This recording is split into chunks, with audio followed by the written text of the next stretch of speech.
வணக்கம். இலங்கை செய்திகளுடன் நான் ரோஷன். விரிவான செய்திகளுக்கு முன் தலைப்புச் செய்திகள். உள்ளூராட்சி மன்ற தேர்தல்களில் போட்டியிடுவதற்காக தாக்கல் செய்யப்பட்டிருந்த 80,000க்கும் மேற்பட்ட வேட்புமனுக்கள் ரத்து. ரணில் விக்ரமசிங்கவுக்கும் சஜித் பிரேமதாசவும் கூட்டிணைந்து செயற்படுவதற்காக சாதகமான சமிக்ஞைகளை வெளியிட உள்ளதாக ராஜித சேனாரத்ன தகவல். இந்திய பெருங்கடலின் சீன ஆராய்ச்சி கப்பல்கள் நுழைவது தொடர்பான பதிலுடனே ஜனாதிபதி அனுரகுமார திசாநாயக்க சீனா செல்வதாக தகவல். உள்ளூராட்சி தேர்தலில் அர்ஜுனாவும் அனுரவின் தேசிய மக்கள் சக்தியும் கூட்டணி. தொடர்வது விரிவான செய்திகள். உள்ளூராட்சி மன்ற தேர்தல்களில் போட்டியிடுவதற்காக தாக்கல் செய்யப்பட்டிருந்த 80,000க்கும் மேற்பட்ட வேட்புமனுக்கள் ரத்து செய்யப்பட உள்ளதாக தேர்தல்கள் ஆணைக்குழு தெரிவித்துள்ளது. கடந்த 2023ஆம் ஆண்டின் மார்ச் மாதம் நடைபெறவிருந்த உள்ளூராட்சி மன்ற தேர்தல்கள் கடந்த அரசாங்கத்தால் திகதி குறிப்பிடப்படாமல் ஒத்திவைக்கப்பட்டிருந்த நிலையில் முன்னைய வேட்புமனுக்களை ரத்து செய்யும் புதிதாக வேட்புமனுக்களை கோரும் வகையிலும் தற்போது உள்ளூராட்சி மன்ற தேர்தல் திருத்த சட்டம் நிறைவேற்றப்பட்டுள்ளது. நாடெங்கிலும் உள்ள 320 உள்ளூராட்சி மன்றங்களின் 8,711 உறுப்பினர்களை தெரிவு செய்வதற்காக எதிர்வரும் ஏப்ரல் மாதத்திற்குள்ளாக தேர்தலை நடத்துவதற்கான ஏற்பாடுகள் மேற்கொள்ளப்பட்டுள்ளதன் ஒரு கட்டமாக கடந்த ஆண்டில் உள்ளூராட்சி மன்றங்களுக்கான தேர்தலில் போட்டியிடுவதற்காக தாக்கல் செய்யப்பட்ட 80,670 வேட்புமனுக்கள் தற்போது ரத்து செய்யப்பட உள்ளதாக அறிவிக்கப்பட்டுள்ளது. ரணில் விக்ரமசிங்கவும் சஜித் பிரேமதாசவும் ஒன்றிணைந்து செயற்படுவதற்கு சாதகமான சமிக்ஞைகளை வெளியிட்டுள்ளனர் என்று முன்னாள் அமைச்சர் ராஜித சேனாரத்ன தெரிவித்தார். இது தொடர்பாக அவர் மேலும் தெரிவிக்கையில், ஐக்கிய தேசிய கட்சியும் ஐக்கிய மக்கள் சக்தியும் மீண்டும் இணைந்து கொள்ள வேண்டும் என்ற கோரிக்கைகள் தொடர்ச்சியாக இருந்து வரும் நிலையில் குறிப்பாக ஐக்கிய தேசிய கட்சியிலிருந்து பிரிந்து சென்றவர்கள் மீண்டும் இணைய வேண்டும் என கூறப்பட்டுள்ளது. ஐக்கிய மக்கள் சக்தியில் உள்ள பாராளுமன்ற உறுப்பினர்களில் பலர் மீண்டும் தாய் கட்சிக்கு வருவதற்கும் தயாராக உள்ளார்கள்.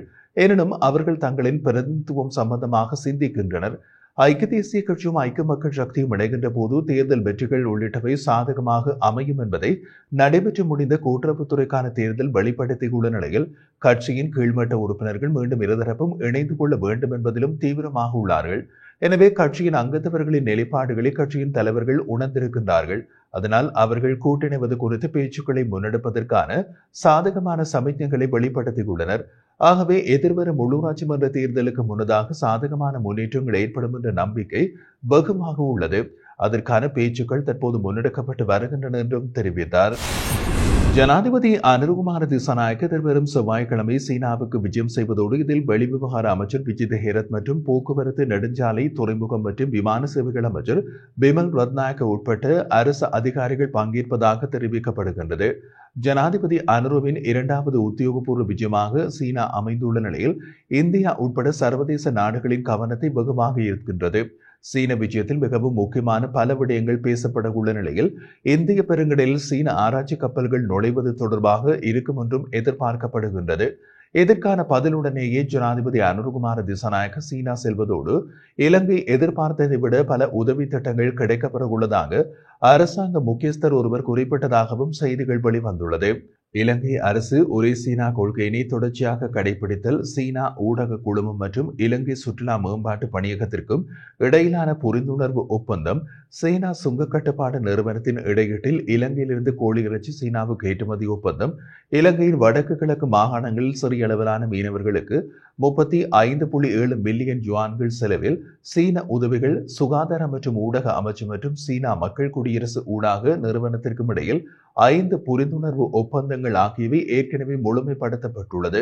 சீனா இலங்கை சுதந்திர வர்த்தக ஒப்பந்தம், துறைமுக நகர் முதலீடுகள், ஹமாந்தோட்டையில் உத்தேசிக்கப்படுகின்ற எண்ணெய் சுத்திகரிப்பு நிலையம் மற்றும் சீன கப்பல் விஜயங்கள் உட்பட மேலும் சில விடயங்கள் தொடர்பாக பெய்ஜிங் பேச்சுவார்த்தைகளின் போது தீர்மானிக்கப்படுகின்றது. எனினும் சீன ஆராய்ச்சி கப்பல்கள் தொடர்பான விடயத்தில் திருத்தப்பட்ட நிலையான மூலோபாய ஒத்துழைப்பு விதிமுறையுடனேயே ஜனாதிபதி அனுரகுமார திசாநாயக்க சீனாவுக்கு செல்வதாக கூறப்படுகிறது. செயற்கை நுண்ணறிவு குறித்த தேசிய கொள்கையினை உருவாக்குவது தொடர்பில் பொதுமக்களின் கருத்துக்களை பெறுவதற்கு அரசாங்கம் தீர்மானித்துள்ளதாக டிஜிட்டல் பொருளாதார பிரதியமைச்சர் எரங்க வீரரத்ன தெரிவித்தார். இது தொடர்பில் அவர் மேலும் தெரிவிக்கையில், செயற்கை நுண்ணறிவு தொடர்பில் தேசிய கொள்கையினை உருவாக்குவதற்காக அரசாங்கம் நடவடிக்கைகளை முன்னெடுத்துள்ளது.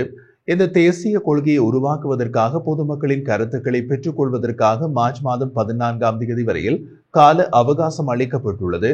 பின்னர் குறித்த தேசிய கொள்கையினை உருவாக்கும் பணியில் ஈடுபட்டுள்ள குழுவானது அவற்றை ஆராய்ந்து இறுதி வரைவினை தயாரிக்கின்றது. குறித்த நடவடிக்கைகளை முன்னெடுப்பதன் ஊடாக நுண்ணறிவு மேம்பாடு மற்றும் டிஜிட்டல் பொருளாதாரத்தில் அதன் ஈடுபாடு மற்றும் எதிர்காலத்தில் முன்னோக்கி பயணிப்பதற்காக நாட்டின் அர்ப்பணிப்பு மிக்க உறுதிப்பாட்டை வெளிப்படுத்துவதே நோக்கமாக உள்ளது என்று அவர் கூறியுள்ளார். பெரும்போக்கு காலத்தில் நெல் வாங்கும் அனைத்து அரிசி உரிமையாளர்கள் மற்றும் களஞ்சியசாலை உரிமையாளர்களும் அரசாங்க நெல் சந்தைப்படுத்தல் சபையில் பதிவு செய்வது கட்டாயம் என்று வர்த்தக வாணிப உணவு பாதுகாப்பு மற்றும் கூட்டுறவு அபிவிருத்தி பிரதி அமைச்சர் RM ஜெயவர்தன தெரிவித்துள்ளார். பெற்றுக்கொள்ளும் நெல் தொடர்பாக ஒரு தரவுத்தள அமைப்பை உருவாக்குவதும் நெல் இருப்புகளை மறைக்க முடியாத ஒரு திட்டத்தினை உருவாக்குவதும் இதன் நோக்கம் என்று பிரதி அமைச்சர் குறிப்பிட்டுள்ளார்.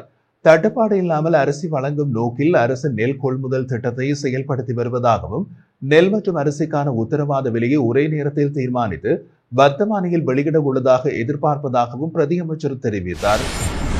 அடுத்த 2 வருடங்களில் பசுமை எரிசக்தி கருத்தை அடிப்படையாக கொண்டு தேசிய அடையாளத்தை பாதுகாத்து உற்பத்தி செய்யப்படும் பல சுற்றுச்சூழலுக்கு உகந்த தயாரிப்புகளை அறிமுகப்படுத்த முயற்சிகள் மேற்கொள்ளப்படும் என்று கைத்தொழில் மற்றும் தொழில் முயற்சியாண்மை அபிவிருத்தி அமைச்சர் சுனில் ஹெந்துன்னதி தெரிவித்தார். கடந்த 10ஆம் தேதி மருதானையில் உள்ள வெகா இனோவேஷன்ஸ் நிறுவனத்தின் உற்பத்தி செயல்முறையை ஆய்வு செய்ய சென்றிருந்த போது அமைச்சர் இவ்வாறு குறிப்பிட்டார். உலகின் 3வது வேகமான மின்சார காராக கருதப்படும் வெகா மின்சார காரை வெகா இனோவேஷன்ஸ் உருவாக்கியுள்ளது.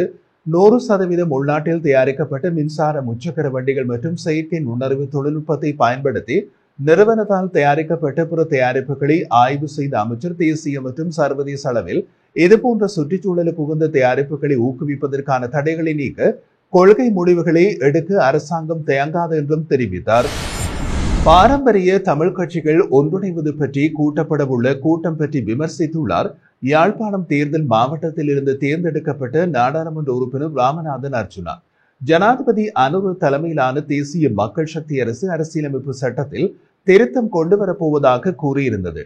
அப்போது தமிழ் கட்சிகள் ஒன்றாக குரல் கொடுக்க வேண்டும் என்பதற்காக பாரம்பரிய தமிழ் கட்சிகள் ஒன்றிணைய வேண்டியது அவசியம் என்றும் அந்த கூட்டம் பற்றி அறிவிக்கப்பட்டுள்ளது. பாரம்பரிய தமிழ் கட்சிகள் ஒன்றிணைய முயற்சிப்பது உண்மையில் அதற்காக அல்ல, உள்ளூராட்சி தேர்தல்கள் தான் உண்மையான காரணம். இந்த தமிழ் கட்சிகள் தனித்தனியாக போட்டியிட்டால் தோல்வியடைவார்கள் என்பதால் ஒன்றிணைய முயற்சிக்கிறார்கள் என்று இன்று தெரிவித்துள்ளார் அர்ஜுனா எம்பி.